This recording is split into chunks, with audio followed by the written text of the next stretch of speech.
Un gusto estar con ustedes de nuevo a través del Departamento de Estudios Judaicos de esta querida Universidad Ort, que todos los años toma la iniciativa de una serie de conferencias. En la presente situación, hoy vamos a charlar de este tema un poco específico, nada agradable, pero sumamente actual. Y pasado mañana, a la misma hora, vamos a presentar mi último libro, Morir por la Argentina, acerca del fiscal Nisman. Y empezaría diciéndoles que uno de los libros más documentados acerca de la historia de la judiofobia y antisemitismo son sinónimos. Lo que pasa es que yo uso judiofobia y explico en mi libro y en internet por qué, ya que antisemitismo es muy equívoco y lleva a ambigüedades y a confusiones. No hay semitas, nunca hubo antisemitas, y judiofobia es mucho más precisa, además que fue acuñada por un pensador judío de calibre como Leon Pinsker y no por un judiófobo alemán como Wilhelm Marx, que fue el que acuñó antisemitismo. Punto aparte de la cuestión semántica, seguimos. El sacerdote norteamericano Edward Flannery, que escribe uno de los libros más documentados sobre la historia de la judiofobia, The Anguish of the Jews, la angustia de los judíos, que lleva como subtítulo en inglés y como título en castellano, 23 siglos de antisemitismo. Y él comienza diciendo que el objetivo de su libro es tender puentes entre los judíos y los no judíos, porque el diálogo entre ellos se hace difícil, ya que el judío está absolutamente consciente de los siglos de persecuciones que vivieron, que padecieron sus antepasados, y el cristiano tiende a suponer que este hombre exagera, aún con muy buena voluntad, o que está un poco obsesionado. Frente a esta disonancia, Flannery dice: yo vengo a tender puentes, nada menos que un sacerdote norteamericano, y estos puentes los construye muy bien. Y bien, hoy en día me parece que esta disonancia continúa, que todavía es necesario tender puentes, no necesariamente entre judíos y no judíos acerca de la judiofobia, sino entre gente que entiende el tema y la mayoría de las personas a las que se les escapa. Y les voy a dar un ejemplo muy actual. El viernes pasado a la noche, una familia judía israelí estaba celebrando el nacimiento de un bebé. Entró un terrorista palestino con un cuchillo, mató a la abuela, intentó matarla, es la única que sobrevivió, mató al abuelo, a los hermanos, es decir, a los hijos de esta señora que sobrevivió, que perdió a su esposo y a sus 2 hijos. Un acto, que digamos, difícil de no condenar, independientemente de las circunstancias. No hay que hablar de política aquí. Entra una persona a acuchillar a 3 personas que están celebrando una cena. No recibió ninguna condena esto. El mundo es como si no se percatara.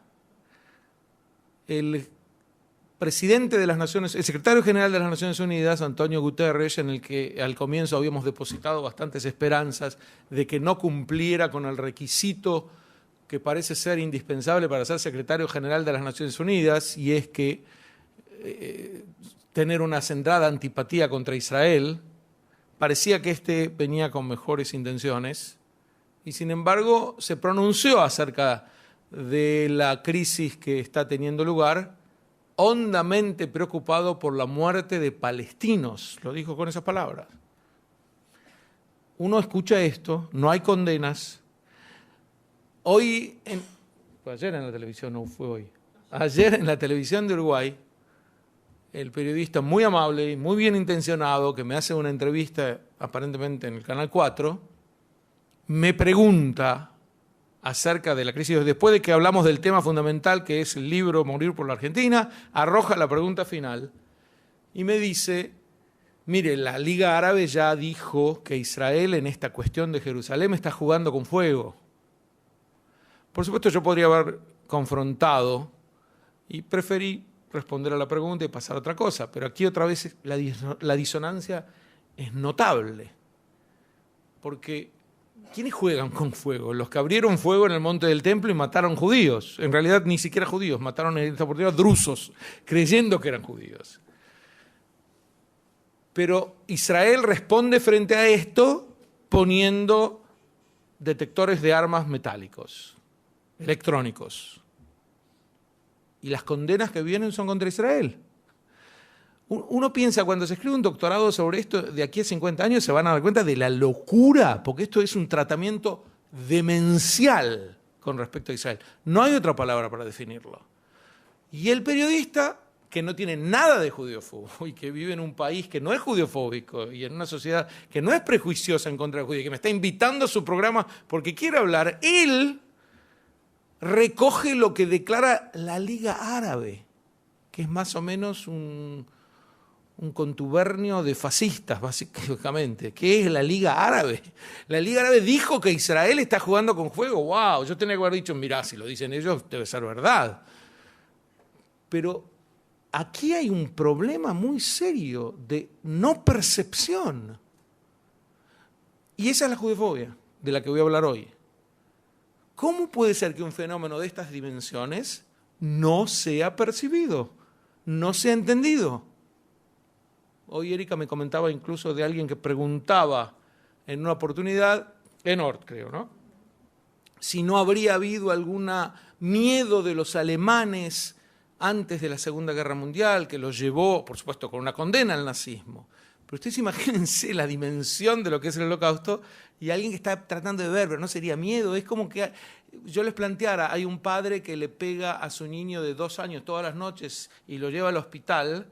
¿No habrá miedo en el fondo de este padre al hijo? Y la verdad, qué sé yo, si estás haciendo un doctorado en Harvard, a lo mejor podés descubrir que hay miedo. ¿Qué tiene que ver con el tema? Aquí tienes una bestia que está castigando a un nene indefenso y vos tratás de ver, pero ¿qué habría habido? Este psicoanálisis indulgente que lleva a grandes deliberaciones, porque ¿quién va a entender lo que uno quiere decir ahí por miedo?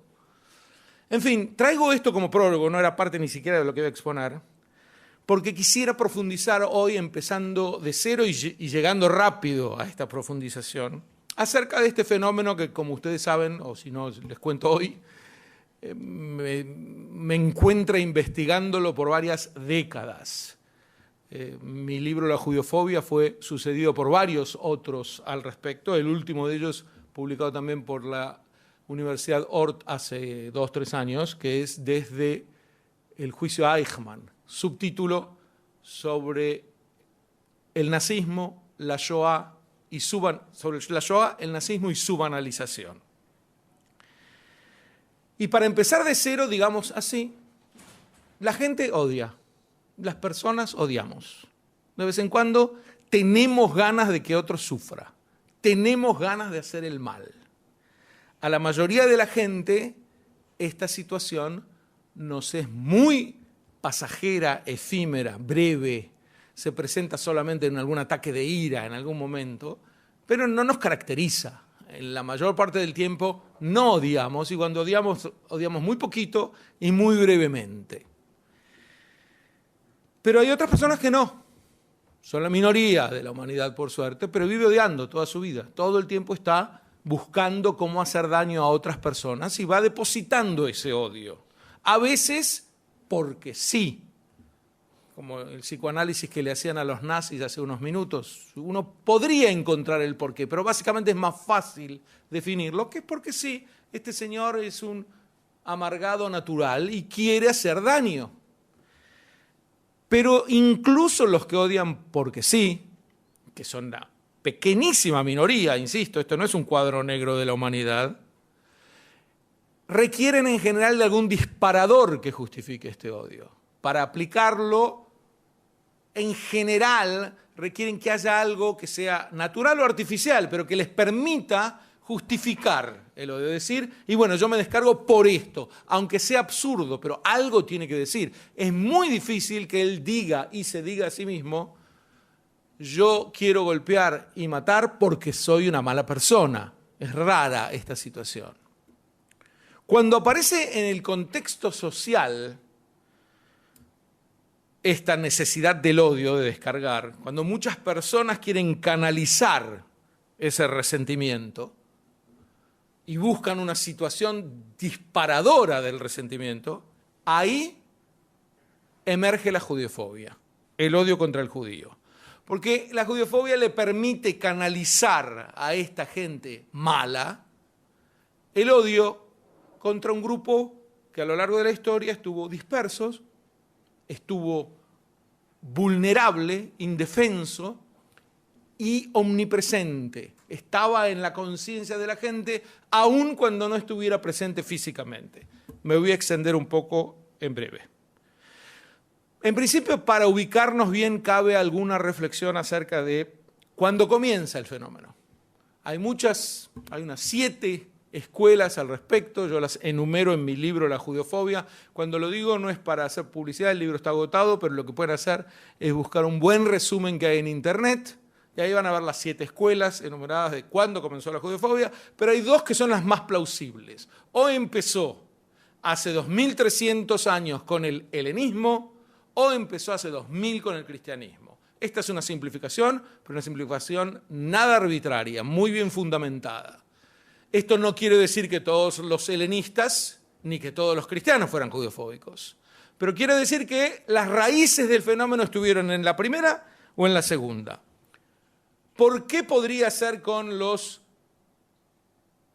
paganos alejandrinos de la ciudad de Alejandría hace 2300 años, y Alejandría era la capital del helenismo, es decir, de esta simbiosis entre el imperio helénico y los pueblos conquistados? El motivo básicamente es que aquellos primeros historiadores egipcios que escribían en griego notaron que los judíos celebraban la fiesta de la libertad, Pesaj, poniendo a Egipto como el símbolo de la esclavitud. El éxodo de Egipto era la salida a la libertad de la humanidad, hasta hoy en día es símbolo de ello. ¿Saben?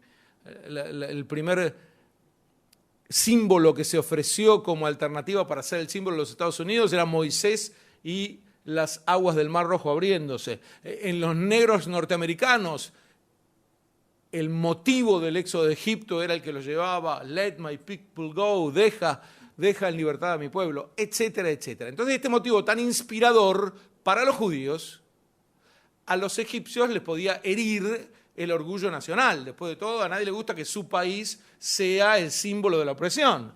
Y entonces comienza una serie de mitos cuya primera anunciación fue: no hubo tal éxodo, hubo expulsión de Egipto. Ellos no se fueron, nosotros los echamos. Y así parece un poco anodino, bueno, que la cuenten así, ¿cuál es el problema? Pero los historiadores subsecuentes tuvieron que explicar, ¿y por qué los echamos? Entonces ahí comienza una serie de mitos judeofóbicos.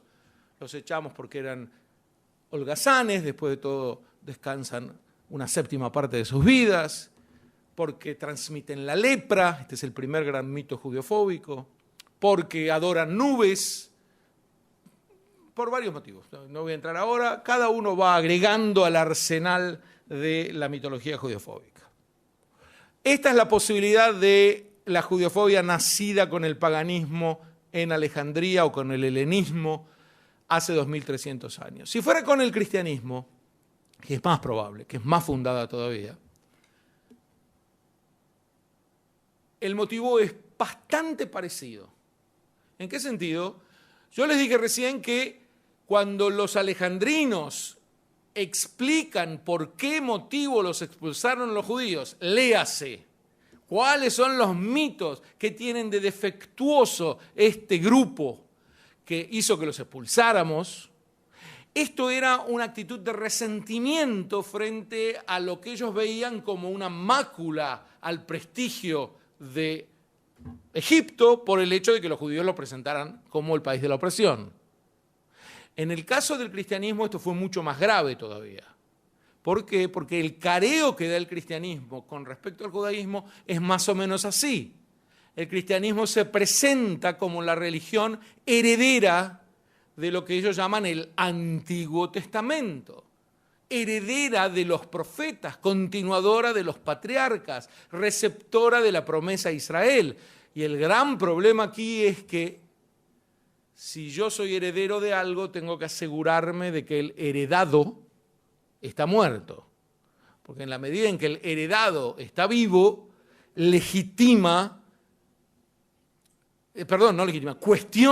cuestiona la legitimidad de esta herencia. Y por eso el cristianismo al comienzo nace como una especie de distanciarse de los judíos. Hay que empezar a decir, si ellos rechazaron al Redentor y el Redentor viene nada menos que del seno de ellos, algo de malo deben tener ellos. Y comienza otra mitología, mucho más profunda, mucho más nociva, que por supuesto no abarca toda la cristiandad, ni mucho menos, pero ahí nació. Y llega a su nadir, a su punto más grave, con el famoso mito del deicidio. Los judíos mataron a Dios, lo que significa matan a Dios. Y esto les permite, en uno u otro caso, en los dos que señalamos, entre comillas, justificar la descarga del odio. Es decir, que la judiofobia viene para validar las ganas de destruir. Alguien podrá preguntar, pero ¿por qué no podemos decir lo mismo de todos los odios de grupo?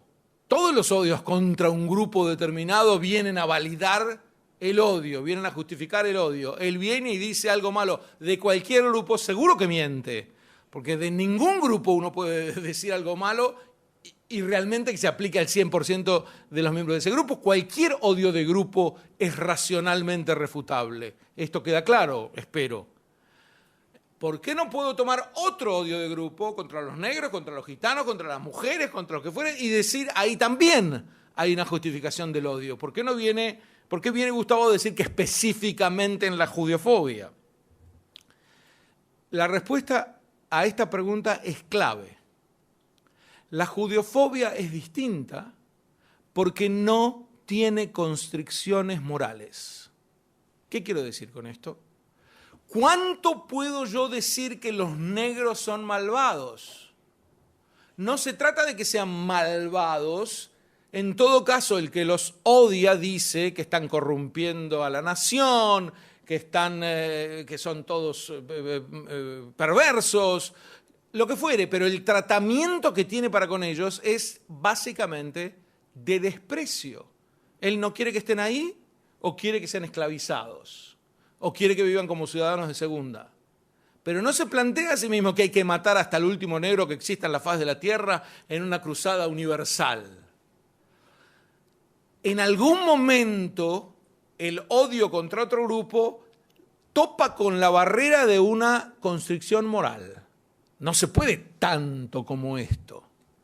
En el caso del grupo judío no existe tal constricción moral.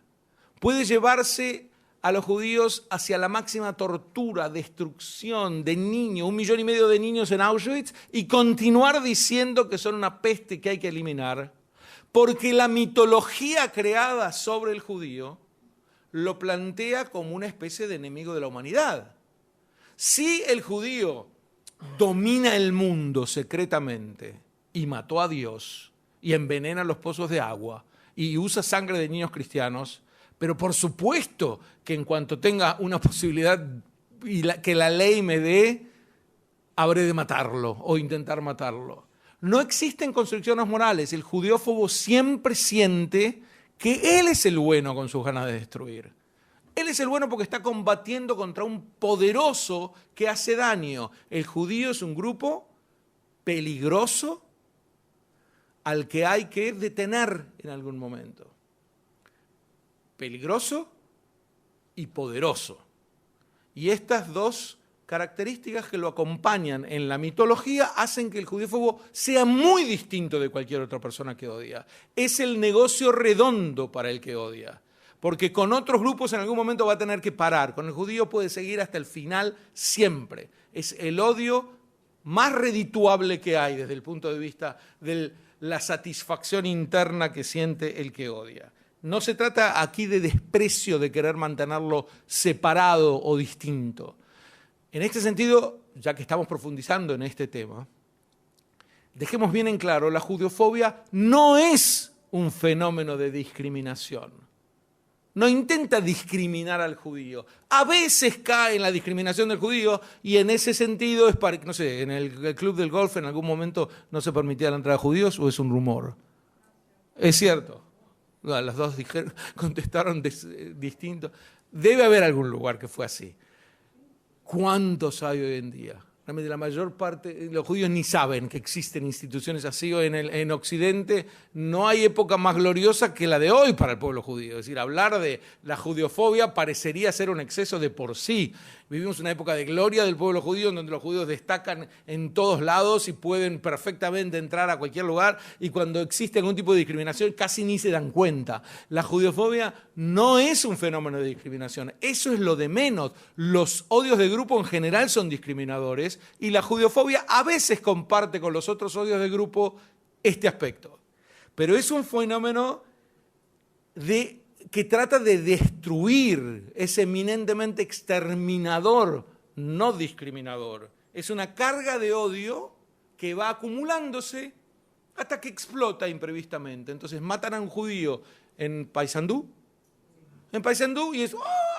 ¿Cómo puede ser? Ahora les voy a contar cómo puede ser. Pero este es un loco, no responde a nada. Claro, repentinamente ponen una bomba en la AMIA y la respuesta es, ¡oh! Es una cosa increíble. Pero no, cuando hay una carga de odio que se va acumulando, esa carga en algún momento explota, cuando en la sociedad hay algún detonante que le permite explotar. La excusa en la antigüedad es que el judío es el enemigo externo que está dentro de nosotros, de nuestra sociedad. Va evolucionando esto y es, bueno, están entre nosotros, pero no son como nosotros.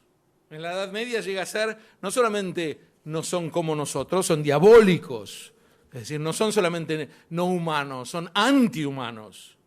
Y en la modernidad esta misma excusa se revierte de se han atrevido a ser como nosotros, parecen ya ser como nosotros, están en todo como nosotros, pero con ello desafiaron a nuestro ser dueños del escenario. Justamente antes era como que queremos que sean como nosotros, que se conviertan.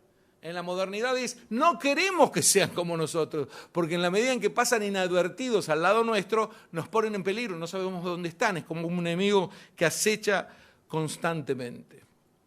Ahora, este odio tan singular que hay muchos que han escrito acerca de que los judíos ni lo perciben.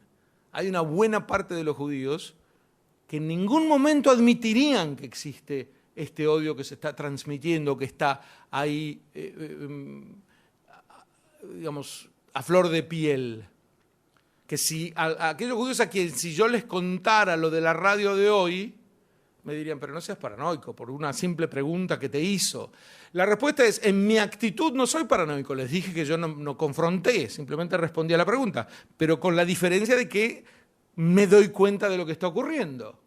Él ni siquiera se da cuenta porque no se detiene a pensarlo, entonces descarga contra mí cualquier intento de señalar que aquí hay un fenómeno judeofóbico.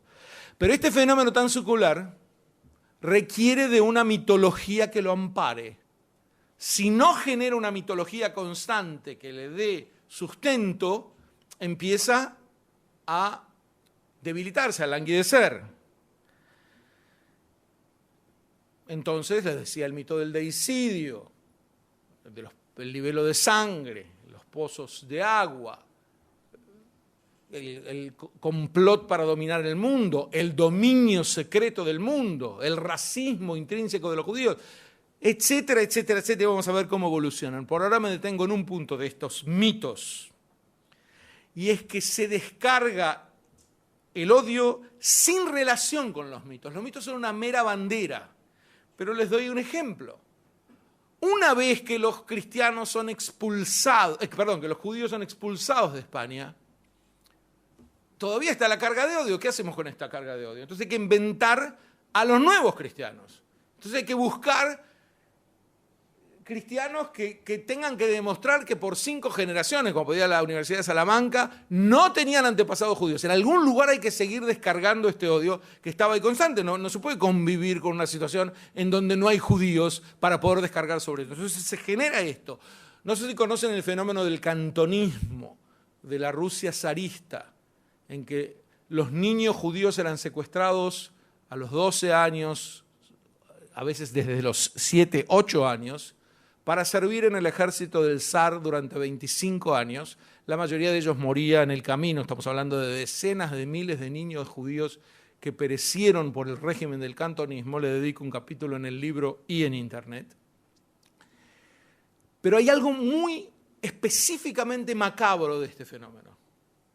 Y es que una vez que pasaba el niño por esta ordalía, por este sufrimiento atroz de ser por la fuerza separado de sus padres y llevado en condiciones de castigo constante para servir al zar y ser cristianizados, la ley lo decía específicamente, a fin de ser cristianizados. Una vez que el chico se lo obligaba a bautizarse y a cambiar su nombre, a cortar todo vínculo con todo su pasado, imagínense un niño en esas condiciones, no dejaban de asediarlo, pasaba a ser el exjudío. Pero seguían discriminándolo, seguían burlándose de él, seguían hiriéndolo, lo que demostraba a las claras que no tenía nada que ver el mito creado. A él le importaba un rábano que este chico creyera o no creyera o en qué creyera. Quería tener como decimos, ya no decimos, se decía en nuestra época, un punto al que tomar de punto para poder seguir castigándolo. Entonces la figura del judío pasaba a ser una entelequia. Que sea ahora judío, que haya sido judío en el pasado, da exactamente igual. Lo importante es que la definición de judío es aquella persona contra la que yo me puedo descargar sin constricciones morales.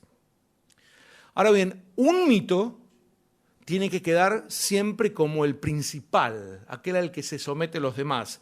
En mi libro La judiofobia cito un episodio en el siglo IV con uno de los judeófobos más activos de la historia, Juan Crisóstomo, que da una serie de discursos. Como no tengo el libro acá, no lo conseguimos, justo me lo olvidé, lo iba a traer para citarlo y me lo olvidé.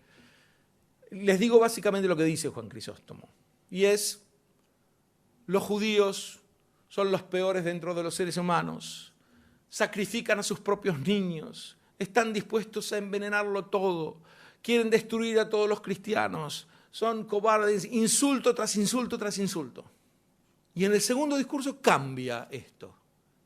La gran pregunta es: ¿qué pasó? ¿Por qué se moderó un poco? Y uno puede reconstruir lo que pasó y es importante para aplicarlo hoy también. Se ve que alguien se acercó cuando terminó el primer discurso. Estamos en Antioquía. Él está tratando de que nadie confraternice con los judíos y por eso este discurso violentísimo contra ellos. A alguien se le acerca, uno de sus feligreses, y le dice: Crisóstomo, se te fue la mano. Yo nunca vi que los judíos sacrificaran a sus propios hijos. Y él responde algo que sigue hoy. Con otras palabras, lo veremos. Bueno, pero mataron a Cristo, que es mucho peor. Es decir, no tiene ninguna importancia que yo haya mentido en todo lo que dije antes, todo un discurso entero de mentiras, porque cuando vengas y me digas que eso no es cierto, te voy a decir: no hay problema. ¿Qué importancia tiene que maten o que no maten a sus hijos? Si mataron a Cristo, que es mucho peor. Entonces hay un mito al cual yo someto todo lo demás y no tiene ninguna importancia que utilice mentiras, porque finalmente la verdad suprema no admite ningún tipo de refutación. ¿Por qué digo que sigue hoy? Porque el blanco del ataque, el blanco de la agresión judeofóbica, ha dejado de ser la religión judía. O sea, no se acusa a los judíos de hacer, o casi no se acusa a los judíos de hacer matzá con sangre de niños, porque los judíos ya no hacen matzá del todo. Entonces, ¿para qué va a buscarse un argumento tan rebuscado? No va tampoco contra la comunidad judía. No es que no quieran que los judíos se agrupen en comunidades, como hubo una judeofobia más cerca de la modernidad. No va contra los ciudadanos judíos. Ya no se pide privar a los ciudadanos judíos de la ciudadanía del país. Esto casi no existe. Va contra el Estado judío. La judeofobia hoy se descarga eminentemente contra la máxima creación de los judíos, contra el Estado con el cual la abrumadora mayoría de los judíos siente algún tipo de ligazón, en donde viven la mitad de los judíos, que habla el idioma judío, que estudia la historia judía, el único que celebra el calendario judío, en fin, que por motivos demográficos, históricos, culturales, lingüísticos, etcétera, etcétera, etcétera, es el Estado judío. Ahora, cuando uno plantea esto, muchas veces escucha la respuesta o la siente: no nos metamos en política. Claro, si no nos metemos en política no podemos hablar del tema.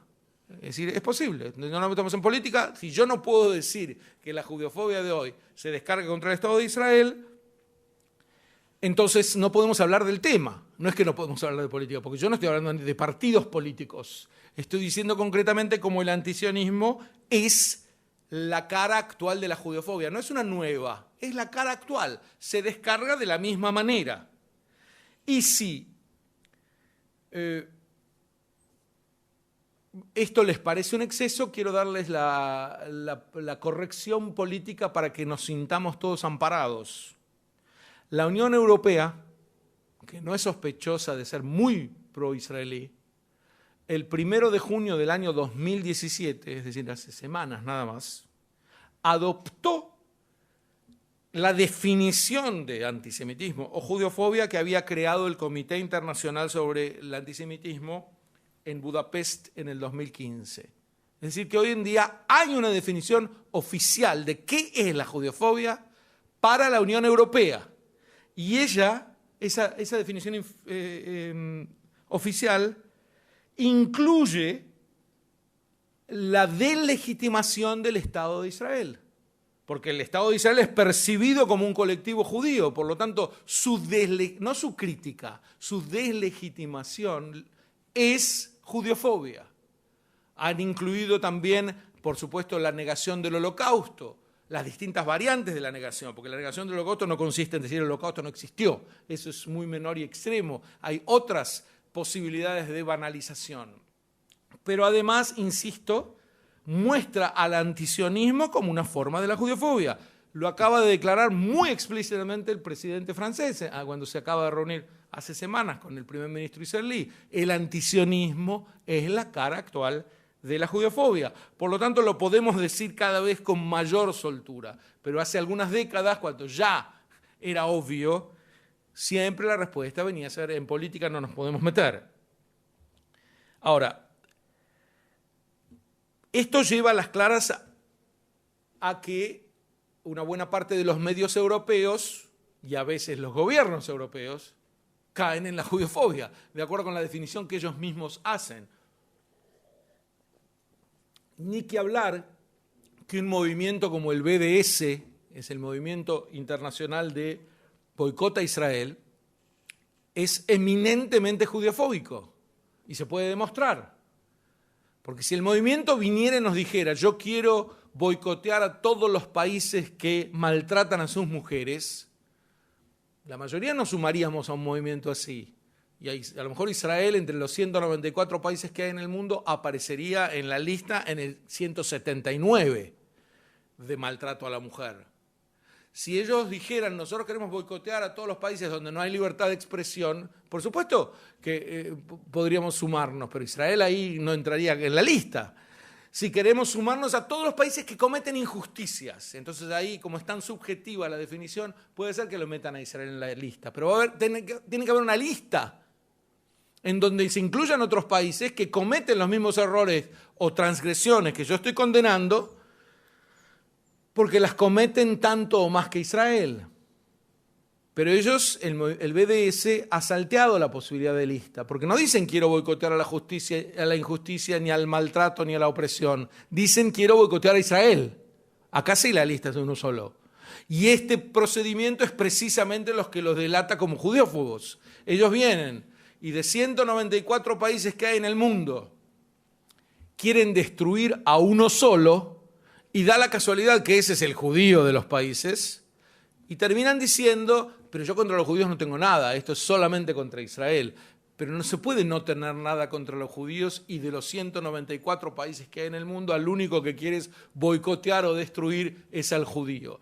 Hay 100 países cristianos y ninguno te parece mal, hay una decena de países budistas y todos están muy bien, hay 55 países musulmanes, la mayoría de ellos perlas en derechos humanos y no te mosqueas por ellos, pero el país judío, que es varias veces más pequeño que Uruguay, ese es el que te genera adrenalina. Es el único país que te genera adrenalina en este mundo. Eso se llama judeofobia.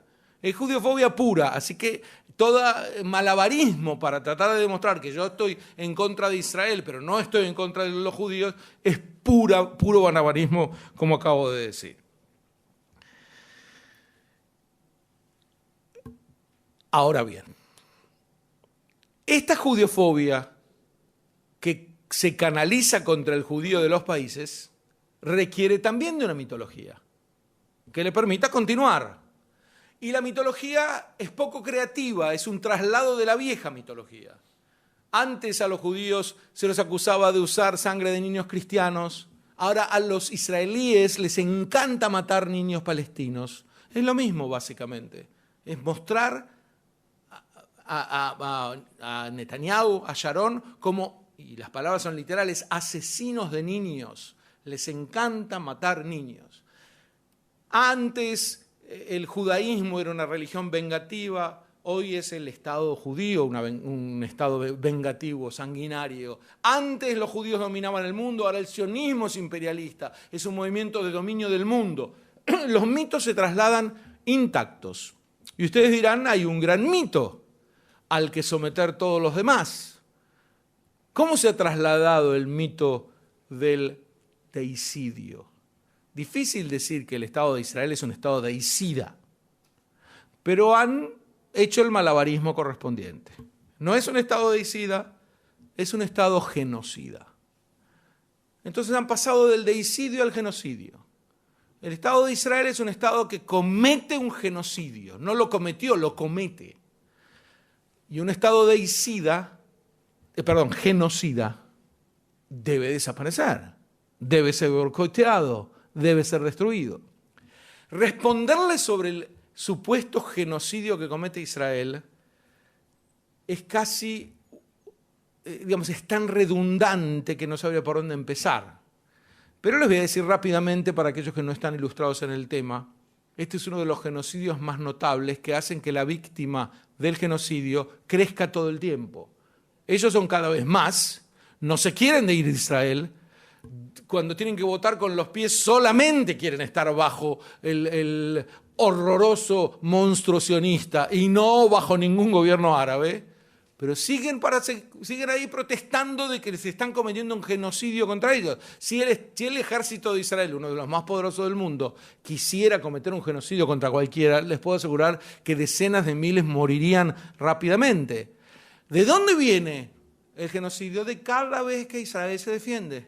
Apenas Israel se defiende y mueren 4, 5, 10, 20 civiles, como en cualquier guerra mueren civiles, pero civiles muertos por Israel es una prohibición. Inmediatamente eso pasa a ser un genocidio. Entonces, este mito hay que repetirlo una y otra vez. Es un Estado genocida para que penetre en la conciencia colectiva. Hay 150 millones de europeos que creen que Israel está perpetrando un exterminio del pueblo palestino. No 10 millones. 150 millones de europeos, cuando se les daba una serie de frases en una encuesta del barómetro sobre la judeofobia, no solamente dicen que Israel es el peor peligro a la paz mundial, pero aparte dicen que sí, es cierto, Israel está cometiendo un genocidio contra el pueblo palestino. Entonces, esta es mi opinión. Creo que este mito es el que vino a reemplazar al del deicidio. ¿Por qué? Porque yo puedo inventar todo lo que quiera. Israel está por destruir la mezquita del Aqsa. Hay que proteger el Aqsa. Es lo que están diciendo ahora. Es un mito viejo esto, de que Israel quiere destruir la mezquita. Israel quiere destruir la mezquita, pero es mentira. Israel envenena los pozos para darles agua envenenada a las niñas que viven en Cisjordania. Esto salió del delegado Jordán una vez, pero esto es mentira. Israel es culpable de racismo. Hay un doctorado que fue aceptado en la Universidad de Tel Aviv porque muchas veces en la judeofobia esta caen los judíos. un doctorado aceptado en la Universidad de Tel Aviv que explica que los soldados israelíes no violan a las mujeres palestinas porque son racistas. Ustedes verán, como no hay salida, es lo que decía Sábato con respecto al judeófobo.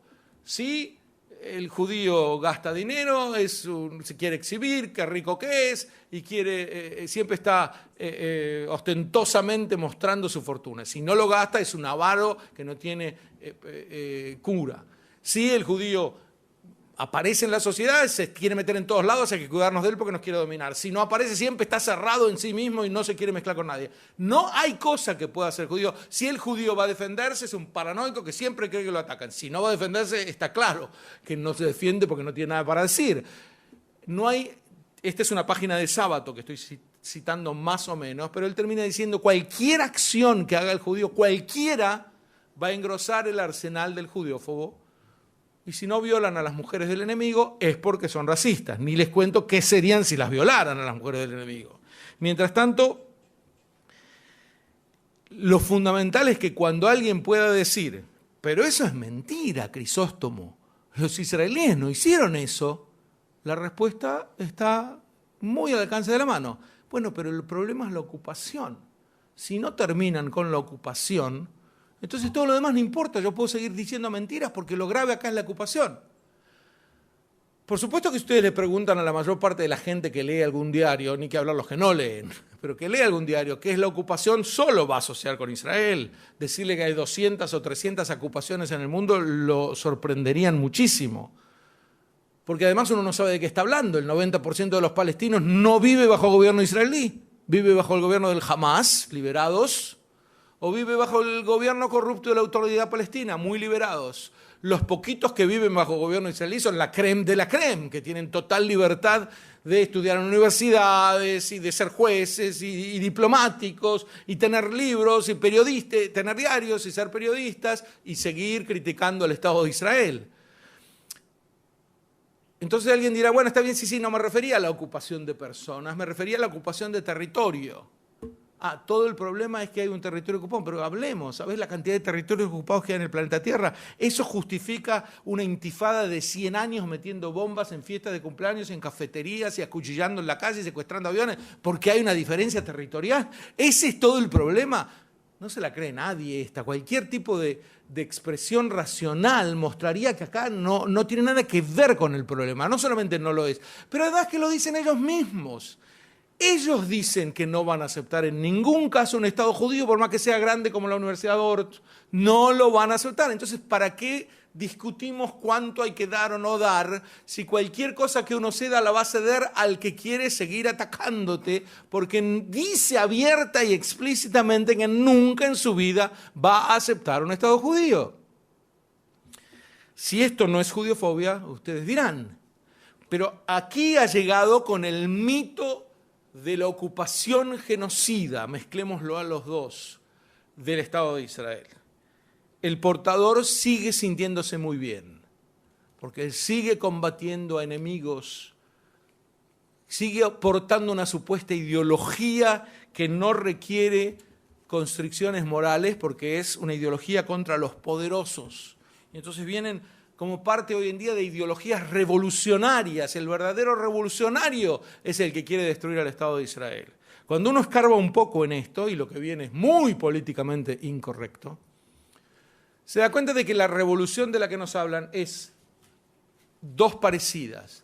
O una involución, no revolución, que es asociarse a Irán. ¿Qué tipo de revolución es del progreso?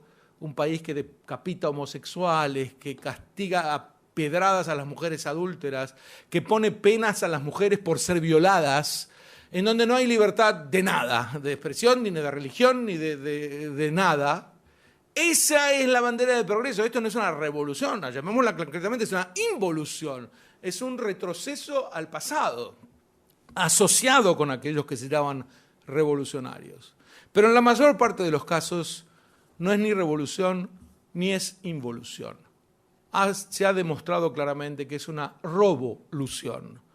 Es una casta que se apodera del poder para robar, sencillamente, para apropiarse de todos los bienes del Estado, distribuirlos entre ellos y decir, nunca vamos a abandonar la revolución. Estoy citando al presidente de Venezuela. Que quiere decir, nunca voy a dejar el poder, siempre voy a seguir llenándome los bolsillos del dinero de todos. Mientras los venezolanos sigan viviendo en la pobreza, yo no voy a dejar, y por eso le pongo el nombre, la revolución. Él seguirá robando en nombre de la revolución. Y si esto les parece demasiado burdo, es porque tengo una sola clase para explicarlo, si no me detendría mucho más. Pero la judiofobia hoy en día es portada por estos grupos. La judeofobia como se presenta hoy, el odio intransigente como contra el Estado de Israel, presentado como los judíos de antaño, un grupo poderoso, peligroso, que tiene que ser detenido. Y al mismo tiempo, sigue siendo esta nueva judeofobia el obstáculo más grande contra el progreso que hay en la humanidad. Y esto por dos motivos. El primero porque cada vez que uno quiera corregir un mal que afecta a la sociedad moderna, la violencia familiar, el maltrato a la mujer, el maltrato a los niños, siempre va a haber alguien que va a decir, pero primero hay que resolver el problema de las mujeres palestinas. Los verdaderos oprimidos son los niños palestinos. Siempre termina el debate en primero castiguemos a Israel y después veamos. Por lo tanto, esto aborta toda posibilidad, toda iniciativa mundial de resolver las verdaderas lacras de la sociedad. Y el segundo motivo es ese, que el mundo no se puede dedicar a las lacras de la sociedad porque está todo el tiempo preocupado con Israel. La abrumadora mayoría de las condenas de las Naciones Unidas fueron contra Israel. La Asamblea General de las Naciones Unidas condenó a Israel más veces que a todo el resto de los países del mundo combinados. Es decir, uno podría llegar a decir, y bueno, Israel no debe ser ningún santito. Pero de ahí a considerar que las 2/3 partes de la maldad humana se concentran en este pequeño país, es un poco mucho, resulta un poco sospechoso de cualquier manera que uno lo quiera ver. Y aquí la judeofobia cumple con su objetivo, y es hacer que las sociedades más retrógradas que hay en el mundo continúen siendo retrógradas porque se dan el gusto de con un dedo acusador decir el problema está allí, y todos dan vuelta la mirada y siguen mirando allí, y queda esta sociedad retrógrada en su retraso, en su rezago. Y así esta actitud de judeofobia que nació en Europa, porque digámoslo claramente, la judeofobia nace en Europa, es un fenómeno que Europa exporta con mayor o menor éxito al resto del mundo, pero pasó a ser patrimonio del mundo musulmán, que fue generando sus propias mitologías para atacar a los judíos, porque si se ha pasado del grupo judío y de la religión judía al Estado judío, el grupo musulmán puede perfectamente proyectarse contra el Estado judío adaptando la vieja mitología de Europa. Y entonces Europa vuelve a ser alimentada desde el mundo musulmán con esta faceta antisionista del mismo producto. Y a esto llamó el reciclaje. Ustedes habrán leído el título misterioso de esta charla, la judeofobia de hoy. Me imagino que a mucha gente la desalentó a venir, porque se va a preguntar de qué va a hablar. La judeofobia desde el reciclaje a la aquiescencia, como si una palabra difícil no hubiera sido suficiente, fueron dos. Ahora vamos a ver lo de la aquiescencia. Pero el tema del reciclaje es ese. La mitología del odio pasa de Europa al mundo musulmán. 1840, el primer libelo de sangre en Damasco, Siria, comienza a gestarse la idea de que los judíos usan sangre de niños en ese momento, pero la Edad Media estaba plagada en Europa del mismo mito, y una vez que se hace fuerte en el mundo musulmán, empieza otra vez a alimentar a Europa del nuevo antisionismo. Este reciclaje empieza a quedar atrás, por lo menos como modelo principal. Y es para nosotros indispensable reconocerlo por medio de desenmascarar sus mitos. Yo creo que en la medida en que programas educativos desenmascaren la mitología judeofóbica, avanzaremos mucho en su neutralización. Pero la actual judeofobia no es la del reciclaje, porque les digo que empieza a quedar atrás. La actual judeofobia tiene que ver con la aquiescencia. Si quieren una palabra, un término más fácil para aquiescencia, es la vista gorda, los oídos sordos. La veo, la miro y realmente no me doy cuenta de que pasa delante de mis ojos, o prefiero hacerme el que no me doy cuenta de que pasa ante mis ojos, entonces la dejamos ahí y nadie reacciona frente a ella. Kurt Waldheim fue secretario general de las Naciones Unidas cuando se produjo la infame declaración de que sionismo es racismo, que finalmente fue anulada 19 años después. Esto es en 1975. Y después de unos años se descubrió que había sido un criminal de guerra. Ya no era secretario general de las Naciones Unidas. Uno se puede imaginar que un criminal de guerra nazi como secretario de las Naciones Unidas podría haber causado estragos. Bueno, los causó. Generó durante su Secretaría General la peor de la mitología israelofóbica de hoy en día. El sionismo es una forma del racismo. Los sionistas practican limpieza étnica. Uno otra vez mira el mapa y dice, no sabe por dónde empezar a contestar. En los países árabes uno revisa uno por uno cada país árabe y tenían una población judía de 50.000, 20.000, 10.000. Hoy en día son 2 judíos, 1 judío, 30 judíos que quedaron en cada uno de ellos y nadie se pregunta qué les pasó a los judíos de los países árabes. En Israel los árabes son cada vez más, pero ahí dicen que hay limpieza étnica de árabes. ¿Cómo uno responde a semejante absurdidad? No hay ninguna forma de responderla. El que quiere creer esto va a seguir repitiéndolo como un loro y cuando le digas pero es falso va a terminar diciendo, bueno, pero hay ocupación. ¿Y entonces qué? ¿Pudiste mentir todo lo que mentiste para poder terminar diciendo otra mentira más? Vamos a discutir la de la ocupación, pero primero reconoce que todas las demás son mentiras. No, la ocupación obra para uno poder esconder todas las demás. Les contaba de Waldheim. Cuando se descubrió que había sido un criminal de guerra nazi, Austria, su país de origen, lo castigó. Lo designó por votación presidente de la nación.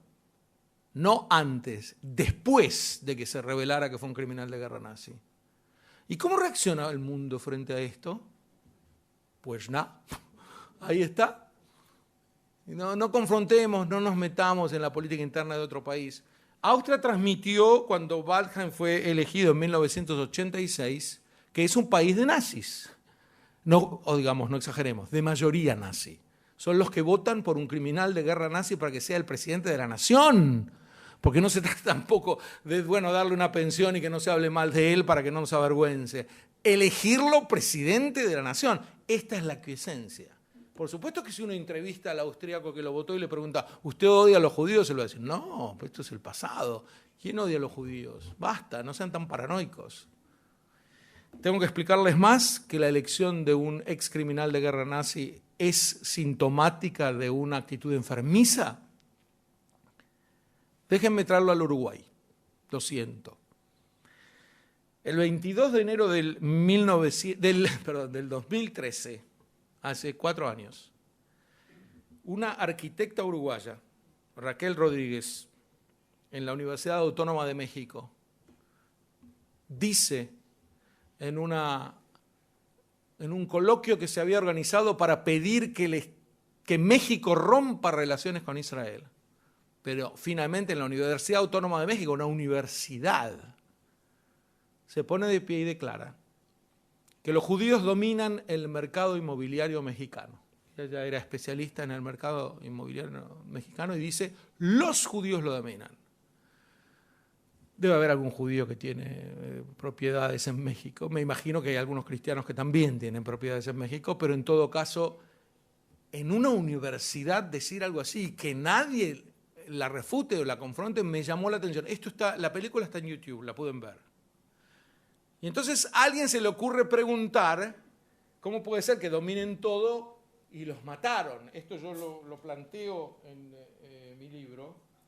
Si dominamos el mundo, somos 13 millones de masoquistas, porque los hemos dominado el mundo para que nos maten, nos expulsen, nos incineren, nos conviertan por la fuerza, etcétera, etcétera, etcétera. Pero ella tiene respuesta para esto y dice, ¿holocausto? ¿Qué holocausto? Esto es porque estamos leyendo literatura mentirosa. Esto no existió. Y la votación en las Naciones Unidas por Israel fue porque cada país que votó le dieron un cheque en blanco. El embajador de Israel le dio un cheque en blanco a cada uno. Ella debe haber visto alguno de los cheques, no sé. Pero estoy hablando en una universidad, porque si esto lo dice una patota en la calle, nos afecta, pero no tanto. En una universidad y nadie le responde. Y termina diciendo, ojalá hubiera habido holocausto, y entonces sí estaríamos felices de que no haya más judíos en el planeta. ¿Más que esto? Es decir, no, acá no hay negación del holocausto, hay negación más algo peor que supera la negación, que es la promoción del holocausto. Esta es una incitación a la violencia. Vergüenza para la Universidad Autónoma de México que así lo dejó. Pero esta señora pertenece al partido político que gobierna el Uruguay durante 15 años. ¿no? ¿Cuántos años?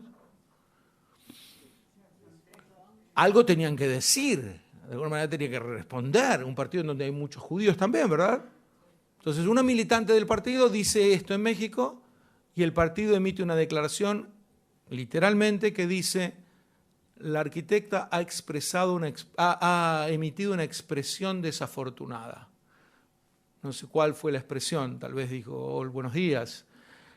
Les estoy diciendo que ella dijo que ojalá hubiera un holocausto para que no haya judíos en el planeta, y esto fue una expresión desafortunada. Tal vez sea esa, pero además en la declaración no se privan siquiera de acusar a Israel, porque dicen, nosotros salimos en defensa de todos los perseguidos, también de los palestinos. Ni siquiera dice que los judíos fueron perseguidos, insisto. Dice, menciona 2 o 3 pueblos, creo que los afganos, los palestinos y uno más, en el contexto de alguien que está negando el holocausto y pidiendo que maten a todos los judíos del mundo. Ustedes dirán, una arquitecta ya, pero el problema no es ella. Por supuesto que una arquitecta ya podría admitir, es una persona marginal, no representa a nadie, es única, está bien, firmemos contrato. Pero la aquiescencia es el problema. Y los demás escuchan esto y no hacen nada. Los que están ahí militando con ella en ningún momento pidió disculpas, en ningún momento se arrepintió. Probablemente si la entrevisten vuelva a decir que es cierto, que ella está a favor. O a lo mejor te llega a decir, utilicé una expresión desafortunada, pero sin decirnos cuál fue la expresión. Aquí viene lo que ustedes dirán, pero no hagas relaciones fantasiosas. Y es el asesinato de David Fremd el 8 de marzo de 2016. Por supuesto que no fue una derivada de la otra, pero la aquiescencia es la que explica cómo puede ser que surja una persona y vaya a matar a un judío por ser judío. Pero ¿por qué no lo va a hacer si hay una especie de legitimidad en que alguien puede decir que hay que matar a los judíos? Es decir, en la medida en que esta vista gorda continúa, alguien, algún loco, en algún momento va a cumplirlo, va a llevar esto a la acción. El asesino de David Fremd, Zichrono Libraja, quien tuve el gusto de conocer en Paysandú, fue mi anfitrión, se llama Carlos Omar Peralta, que era un maestro, imagínense los estragos que un individuo así podía cometer en el aula, que se convirtió al Islam. También notable. Me imagino que no se convirtió por su devoción por Mahoma, se convirtió porque el Islam le daba un marco ideológico para poder salir a matar a un judío y decir que lo hacía en nombre de Alá. Ese fue el objetivo de la conversión, está claro. Pero lo fundamental es que, ¿cómo terminó? ¿Saben cómo terminó el caso? Inimputable. Terminó como un imputable porque, claro, el que sale a matar a una persona con un cuchillo así es un loco. Pero esto es un galimatías. Es decir, ya sabemos que salió a matar a una persona. Yo no creo que es un loco. La mayor parte de los judeófobos, lamentablemente, no eran locos. Eran locos solamente en lo que compete a los judíos. En el resto de su mecanismo con la sociedad eran perfectamente de acuerdo. Cuando eran un maestro no era loco, era normal. Y aquí viene la aquiescencia. No me doy cuenta de que hay una enfermedad muy específica que afectó a este individuo, que se llama judeofobia. Pero no locura, la locura es más general. Él no merece estar en un psiquiátrico, merece estar en la cárcel y pudrirse en ella el resto de sus días. Les doy el caso que motivó una de las conferencias en Ort hace no mucho. Concretamente, el año pasado, cuando se cumplieron 10 años del asesinato de Ilan Halimi, Zichrono Libraja, y dimos una conferencia al respecto.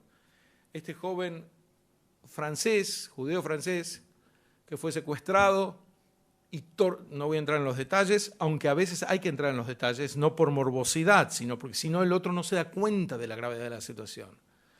Durante 24 días, no horas, días, sin parar, fue torturado de la manera, con amputaciones a su cuerpo. No entro en los detalles ahora. Pero el sufrimiento de este joven no creo que tenga parangón en la historia. Y finalmente murió. Los que cometieron esta brutalidad se llamaban la banda de los bárbaros, no se arrepintieron, están en la cárcel con penas de la Unión Europea, imagínense, en algún momento podrían llegar a salir de la cárcel, pero lo fundamental para esta clase, la madre de Ilan, Ruth, debió luchar contra la policía mucho más que lo que debía luchar contra su propia tristeza frente a lo que ocurría, porque la policía no la dejaba actuar y en ningún momento acordó decir que había judiofobia en el crimen. Ellos lo torturaban, lo hacían llorar y gritar frente al teléfono, diciendo que llamara al rabino, que pidiera dinero en la sinagoga, que todos los judíos tienen dinero y por lo tanto él debe conseguir el dinero, y la policía francesa no admitió que este era un crimen judiofóbico. Era un crimen de locos, de bestias, de asesinos. Otra vez. Por supuesto que el no reconocimiento del crimen lleva a que haya más crímenes, porque otros van a entender que es una forma redituable de cometer un crimen. Yo voy a poder seguir con esta ideología y voy a poder escaparme de esta ideología macabra que se llama judiofobia. Lleva a lo que yo llamo en mi libro, después del juicio Eichmann, al síndrome de Paty-Duclam. Les voy a decir rápidamente quién es Paty-Duclam, supongo que no lo conocen. Después de citar a varios decenas, centenares, casi diría miles de casos de genocidas impunes, casi la mayoría de los nazis quedaron impunes, esto es un secreto a voces, pero casi nadie fue castigado por el Holocausto, casi nadie. Y cito en el libro el caso del mayor nazi francés Rudolf Schreier, que quedó libre, en Holanda Florentin Rost van Tonningen, que siguió siendo una propagandista nazi toda su vida, murió en el 2007, Harry Hafner en el 69, Wilhelm Monk, que no les van a decir muchos nombres, esto un SS que murió libre, el piloto personal de Hitler, Hans Bauer, el autor del libro La plaga judía mundial, murió calmo a los 81 años en 1981, Otto Skorzeny, que fundó, después de escapar, la agrupación Die Spinne, la araña, para ayudar a los XS, murió protegido por Franco en España, con residencias, etc. Todo esto que nos perturba tanto, se reitera siempre el síndrome. ¿Esquivan el juicio? ¿O son protegidos por viejos camaradas? ¿O reciben penas breves? ¿O inmediatamente conmutadas? Pero la abrumadora mayoría de los nazis estuvo o está libre. En realidad, sí, tiene un nombre, esto ha dado a llamarse en la literatura Streichelstrafen, que quiere decir castigo por caricias. Fue un poquitito decir, pero quedan libres. Y es el corolario de que los perpetradores más brutales fueron categorizados como asistentes del crimen y por lo tanto pudieron eludir siempre el castigo. Cuando un crimen no es castigado, en general continúa y probablemente se repite en las generaciones subsiguientes de los que no se arrepienten. Por ello, la aquiescencia genera mayor judiofobia. Les decía que un grupo candidato a reincidir en el crimen es el de los allegados a los criminales indemnes. Por eso el título del síndrome Paty-Duclam. El acusado central del caso Dreyfus, el acusado central del célebre artículo de Émile Zola, Yo acuso, fue el coronel Armand Mercier du Paty-Duclam. Se llamaba Paty-Duclam. A quien Zola lo llamaba el hombre nefasto que hizo todo el daño, porque él fue el grafólogo que había urdido la mentirosa incriminación contra Dreyfus. No entro en los detalles, pero creo que me entendieron. Ahora, raramente se tiene en cuenta que el hijo de Petit-Duclam lo superó en malignidad. El 10 de marzo de 1944, Charles du Petit-Duclam fue designado para una misión muy especial que hacía honor a su linaje familiar. El gobierno pro-nazi de Vichy, de la Francia ocupada, lo nombró comisionado general para asuntos judíos, a fin de aplicar las teorías raciales, y así ayudó a escarnecer, pauperizar a los judíos franceses. Llevó su misión con eficiencia, con impunidad, bajo la devota supervisión de Adolf Eichmann. Y nunca fue castigado. Es decir, yo supongo que los Petit-Duclam que existen hoy también son pronazis. ¿Por qué no serlo? Uno tiende, no hay castigo. Los hijos de Adolf Eichmann mismo, cuando estaban en la Argentina exilados, crearon en la Argentina una red nazi global, la Internacional Nazi. En ningún momento hubo arrepentimiento. Por lo tanto, la aquiescencia es una manera de permitir que este monstruo se siga alimentando. Y no se espera al respecto una alerta especial, una alerta extrema ante cualquier manifestación de judeofobia. No tenemos coronita, pero esperamos exactamente el mismo grado de tolerancia cero que habría contra otros odios de grupo que demonicen a su víctima, se jacten de castigarla. Esto no ocurriría con otros odios. Si alguien dice que está torturando a las mujeres porque las mujeres se los merecen, o sale a matar negros porque los negros se merecen que se maten a todos, por supuesto que la sociedad reaccionaría enardecida y exigiría que los metan en la cárcel. Con respecto a la judeofobia, no es que la sociedad sale a apoyar a los grupos judeofóbicos, la mayor parte de la sociedad no es judeofóbica, pero se mantiene en una distante aquiescencia que permite que el monstruo se siga alimentando. Y el objetivo de la presentación de hoy es básicamente mostrar este fenómeno, y por eso del reciclaje, que fue la mitología que pasó de Europa al mundo musulmán y volvió a Europa, a la aquiescencia que nos afecta a todos, porque en la medida en que no se aplique una pena, aunque sea una pena social, contra el que ejerce una demonización del pueblo judío, esa demonización continúa y en algún momento explota. ¿Existe algún estudio sociológico, científico que marque una tendencia en la judofobia, si es estable en el tiempo, si va creciendo, si se va disminuyendo, o es simplemente casos que vamos analizando, pero no vemos una tendencia que se pueda definir sociológicamente o científicamente? Hay varios estudios y no todos coinciden. Hay algunos que hablan de olas de judeofobia. Yo te diría básicamente que el carozo de la judeofobia continúa, pero por momentos pareciera que empieza a desinflarse, por ejemplo, con la definición que les traje de la Unión Europea, en la medida en que la apliquen. Por ahora es una definición. Ustedes saben que todos los 27 de enero, se supone que en el mundo debería enseñarse acerca del Holocausto. En la mayor parte de los países no se hace todavía, pero esto es una resolución adoptada por unanimidad en las Naciones Unidas. Y en algunos casos estamos contentos de que no se haga, porque una buena parte de los maestros que van a tener que enseñar el Holocausto van a presentarlo de tal manera que preferiríamos que no hablaran del tema. Con todo, que haya declaraciones en esa dirección es un símbolo positivo. Mientras haya un mundo, y estoy hablando del mundo árabe musulmán, cautivo por dictaduras, a los que pueda, por medio de la dictadura, imponérsele cualquier mitología para que esas dictaduras continúen en el poder, la judeofobia tiene para rato. Pero nosotros no queremos asegurarnos de que no nos odien, queremos asegurarnos de que no nos destruyan.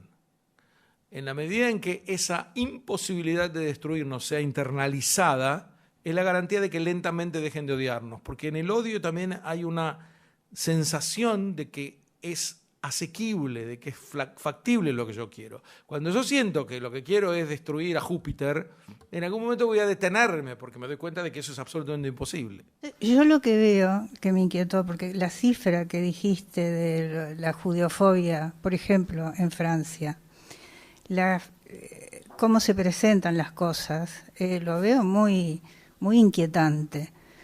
Ahora, es cierto que Israel está haciendo todo lo posible por ganarse la aceptación en el sentido de poder contribuir a la humanidad y poder ayudar a los flagelos que, por ejemplo, en el agua y en cantidad de otras cosas, y además ayudar a que el terrorismo disminuya, ¿no? Entonces eso puede hacer que... No Israel sé si cada eso... vez es no solamente más aceptado, sino casi más flirteado. La mayor parte de los países hoy en el mundo quieren tener excelentes relaciones con Israel y eso es un síntoma excelente en la lucha contra la judeofobia. De todos modos, nosotros no ayudamos para que nos acepten, ayudamos porque somos judíos y queremos ayudar. Punto aparte, Claro. no mezclemos las dos cosas. Una cosa es la ayuda y otra cosa es el combate contra el terror. Ahora, el tema de la aceptación de Israel es incontrovertible, pero aquellos que no aceptan a Israel, le hace Irán, porque concretamente el único país que tiene una política de destruir el Estado de Israel es Irán, sigue fogoneando este fenómeno. Una de las preguntas que es parte de la respuesta de la aquiescencia es: ¿cómo es posible que exista un Estado miembro de las Naciones Unidas que diga abiertamente que quiere destruir a otro Estado miembro de las Naciones Unidas? Si este otro Estado no fuera Israel, fuera cualquier otro, echarían al país que dice abiertamente que lo quiere destruir. Acá es parte de esta aquiescencia. Aquí hay un Estado que proclama abiertamente que ya puso un reloj, ¿saben esto? En Teherán hay un gran reloj que indica cuándo va a ser destruido el Estado de Israel.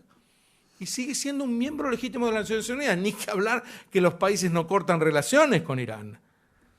Esa es la situación, la aquiescencia a gran plazo. Yo diría... ¿Te parece que Naciones Unidas pueda cambiar? Yo tengo un artículo al respecto que se llama De la ONU a la ONUD, Organización de Naciones Unidas Democráticas. Lo que habrá que hacer, a mi juicio, a mi humilde opinión, es crear una organización paralela en donde se admita exclusivamente democracias sin ser demasiado excesivo en la definición de qué es lo de democracia, pero queda claro quiénes están afuera. En esa nueva organización la situación sería abismalmente mejor para Israel. Mientras tanto, a toda dictadura fanatizada le conviene seguir fogoneando la judeofobia, el antisionismo, porque eso les quita el foco y no tienen que dar explicaciones de nada. Todos los males pasan por Israel. Por lo tanto, una nueva organización paralela es lo que empezaría a corregir a la vieja. Pero por ahora no hay iniciativas serias al respecto. Hay una frase de Jules Isaac que decía que solamente la enseñanza puede cambiar lo que la enseñanza hizo, refiriéndose a la enseñanza del desprecio durante 2000 años.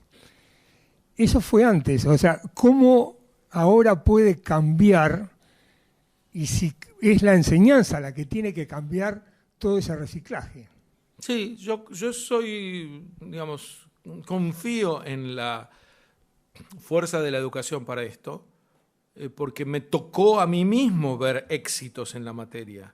La mayor parte de la gente no abriga odio contra los judíos, la abrumadora mayoría de la gente no, pero es capaz de repetir como un loro lo que los diarios lo proveen mal. Entonces, el desenmascaramiento de la mitología judeofóbica obra para la mayor parte de la gente como un inmunizador. Él, si ya sabe que le van a decir que Israel quiere dominar el mundo, cuando se lo digan, va inmediatamente a generar el antivirus al respecto. Pero no hay grandes programas educativos al respecto. No hay nadie que literalmente, suena rarísimo, pero nadie se lo toma en serio. ¿Cuántas cátedras de judefobia hay? Ni que hablar cuántos programas para tratar de explicar la judefobia en las escuelas. ¿Hay? ¿Sabes más o menos cuántos? 0. Nada de nada.